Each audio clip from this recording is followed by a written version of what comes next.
అల్లరి నరేష్. ఈ పేరు తెలియని వారంటూ ఇండస్ట్రీలో ఎవ్వరూ ఉండరండి. అయితే అల్లరి నరేష్ గారికి ఈ అల్లరి అనే పేరు ఎందుకొచ్చింది? కామెడీ మూవీస్ అనేది ఆయన ఎక్కువ చేస్తూ ఉన్నారు కాబట్టి అల్లరి నరేష్ అనే ఒక మార్క్ అయితే ఆయనకొచ్చింది. అయితే ఈ అల్లరి నరేష్ గారు కామెడీ జోనర్‌ని పక్కన పెట్టి ఈ మధ్య కమర్షియల్ చేస్తున్నారు, యాక్షన్ చేస్తున్నారు, థ్రిల్లర్ చేస్తున్నారు. అయితే ఇప్పుడు కొత్తగా హర్రర్ గూడా స్టార్ట్ చేస్తున్నారనమాట. ఏంటి అని అనుకుంటున్నారా? 'ట్వెల్వే రైల్వే కాలనీ' అనే మూవీ నవంబర్ 21 అయితే థియేటర్‌లోకి రానుంది. అయితే ఈ మూవీని ఎవరు రాసారు అనే విషయానికొస్తే మాత్రం 'పొలిమేర' మూవీ చూసే ఉంటారు. చాలా మందికి తెలిసే ఉంటుంది ఈ మూవీ. 'పొలిమేర' అలానే 'పొలిమేర 2' ఈ మూవీస్ రాసినతనే ఈ 'ట్వెల్వే రైల్వే కాలనీ' కూడా రాసారు.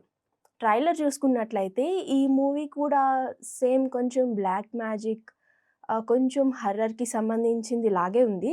బట్ మీరు కూడా ట్రైలర్ చూసుంటారు. ఎందుకంటే ముందుగానే రిలీజ్ అయింది కాబట్టి ట్రైలర్ అనేది. సో, మీకేమనిపించిందో కామెంట్ కూడా చేయండి. బట్ ఆయన ఈ జోనర్ ఎంచుకున్నారు, హర్రర్ జోనర్ ఎంచుకున్నారు అనంటే సంథింగ్ స్పెషల్ ఈ 'ట్వెల్వే రైల్వే కాలనీలో' ఉందనే కదా అర్థం.